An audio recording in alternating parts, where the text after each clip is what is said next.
Good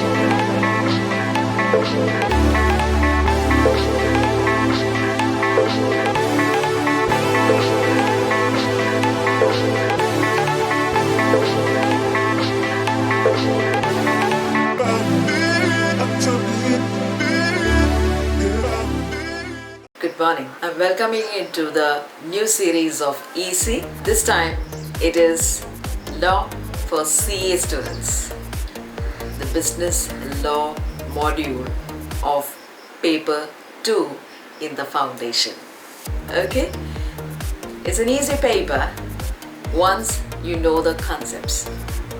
So, let me brief you the syllabus of this paper. Business law. Just like 5 fingers of our hand, business law has 5 parts. So what are the 5 parts? First, the Indian Contract Act 1872. Second, it is the Sale of Goods Act 1930. The third, it is the Indian Partnership Act 1932.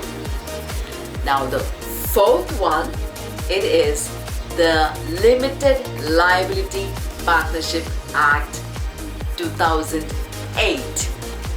And now we come to the last and final, the 5th part or chapter of this module. The 5th one,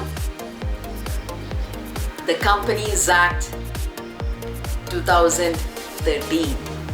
Okay? Now the specific topics under each of the 5 chapters. It has 6 units under it. So why don't we check out what are those 6 units? It's very easy to remember. The first one is the nature of the contract. Second one is consideration. The third unit is the other essential elements of a contract. The fourth unit of this module is the performance of a contract.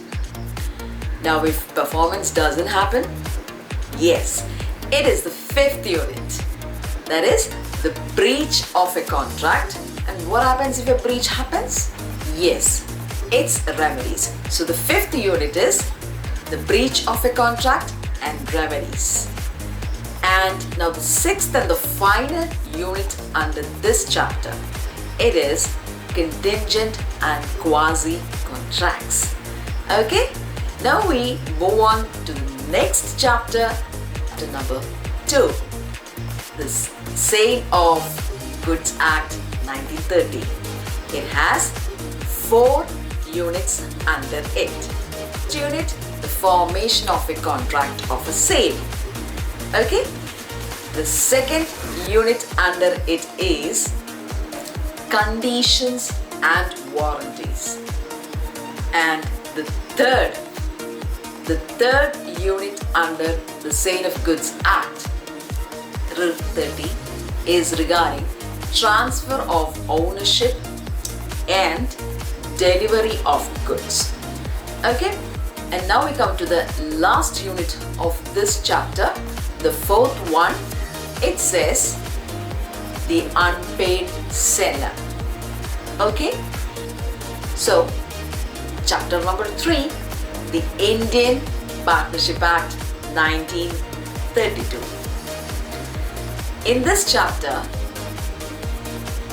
there are 3 units. The first unit is about general nature of the partnership.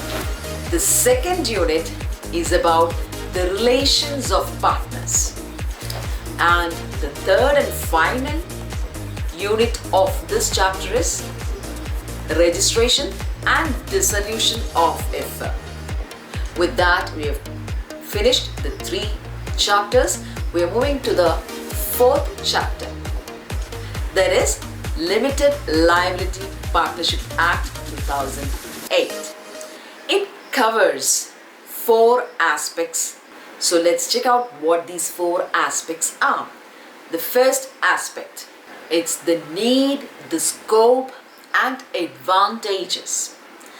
The second aspect, it has 2 parts, incorporation, and the other part, partners and their relations. The third aspect again has 2 parts. The first part is financial disclosures and the other part is winding up or dissolution. And we come to the last part of this chapter, which is regarding limited liability partnerships. In short, it is called as LLPs and other forms of business organizations. Okay, so we have done with 4th chapter. We are moving to the last and final chapter of this module. Chapter number 5, Companies Act 2013. Under this chapter, these are the different aspects that we are going to see. The first one, it has 2 parts. The first part is company as a form of business organization, and the second part is a theory of corporate will. Now we come to the second part, which looks into the different kinds and classes of companies under the Companies Act. And the third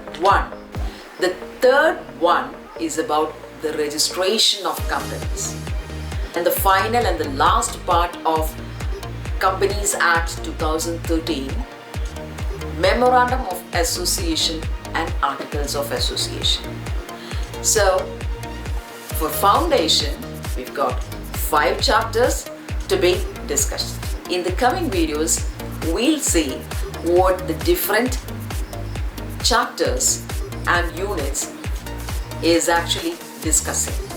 Okay, so keep watching my videos, and if you have any comments, please do inbox it so that I can have an understanding whether it is useful for you or not.